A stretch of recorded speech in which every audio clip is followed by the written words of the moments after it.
Nation of Fit in 10, welcome to day 64, and that is right, we are in the last week. We've got 7 days to go, and that is no excuse for you to let off the gas. In fact, that is all the more reason for you to push harder in these last 7 days.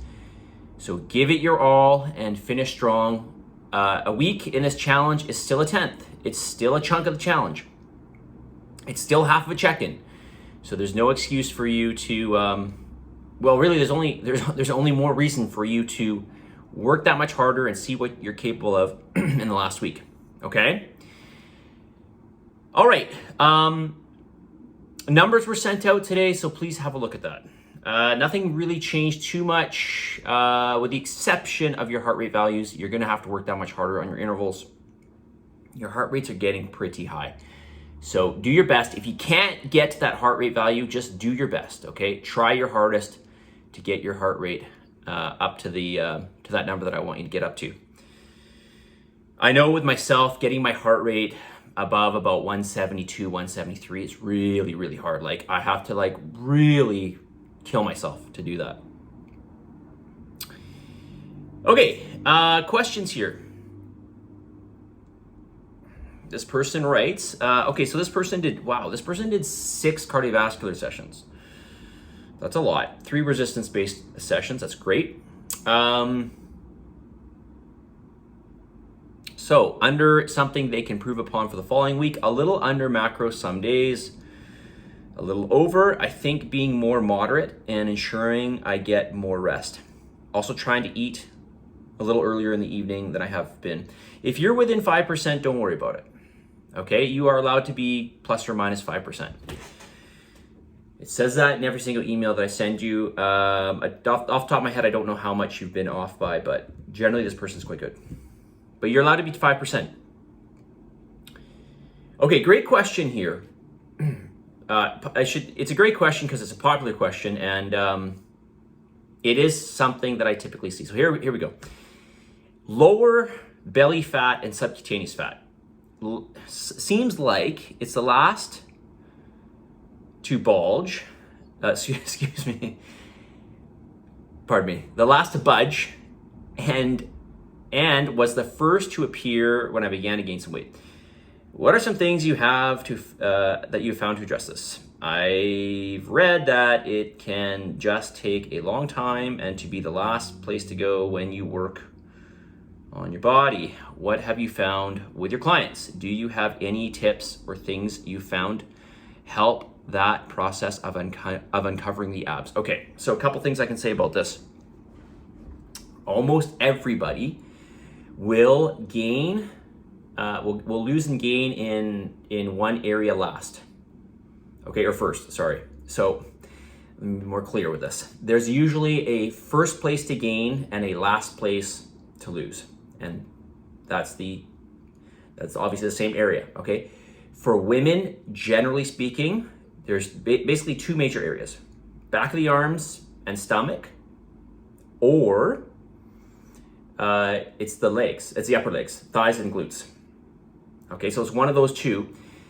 With guys, it's generally almost always lower back and stomach. There is the odd case, I see this, and these are what I would call genetically gifted people, where they lose evenly everywhere. Very, very rare, but I do see it. It does happen.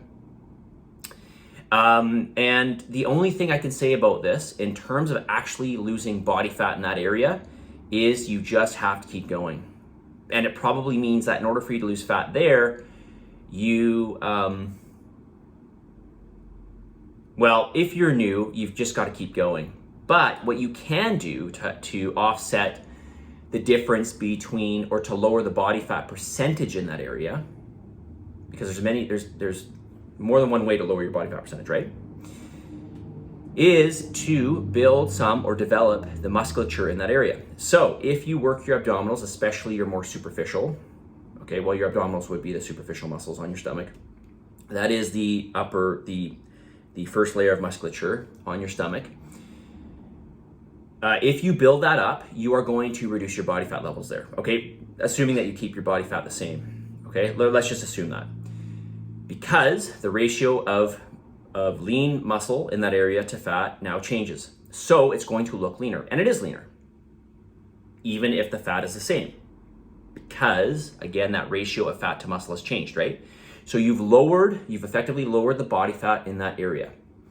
So this is gonna sound completely ridiculous, but I can see a difference, especially if I go through a period where I don't train abs. I couldn't train abs for a while because I had an injury. And then when I was able to, like, as ridiculous as it sounds, after one session, I could see a difference in my abs looked leaner, but I didn't lose fat in that area. It's just that the musculature in that area just really took to getting back to where it was before, right? Which, on a separate note, if you've built something before and then you've lost it, you'll gain it back very fast, especially when it comes to musculature, okay? Or you'll gain it certainly easier than the first time. So that's something you can do, okay? Now, it does appear that as people train, and I think this is more just from the basis of training your whole body, okay, especially if you're doing something along the lines of bodybuilding. I don't mean like competitive bodybuilding, but bodybuilding in the sense of you're developing your entire body, you're working all the muscles everywhere, or, to a large extent. You can make your body look a little more evenly spread in terms of body fat, okay, unless you're really overweight. Okay, and again, that's just by the method that I mentioned. Because you're building more lean mass all throughout your body, you give the appearance of that area looking leaner. There is no way to target fat. This is a misconception, and I think it's been brought about because if people train an area and they develop the muscle there, it looks leaner. Okay, again, because we're changing the body fat level, we're reducing the body fat percentage, not body fat there. Okay, right? Because again, your body fat percentage is just a ratio of non-fat to fat. That's all it is. So you can keep your fat exactly the same, and if you increase your lean mass, you're lowering, the more you increase your lean mass, if your fat, just assuming your fat stays the same, the more you increase your lean mass, if your lean mass keeps going up, you're lowering your body fat percentage, right? Okay, there's another good question here. I'll get to it tomorrow. Let's get to the message of the day. Okay, I firmly believe this. It's true, and I know you probably hate to hear this, but where there is a will, there is a way. If you want to do something, you'll find a way to do it.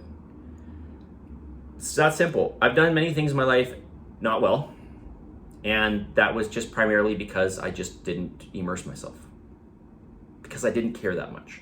That's just the truth.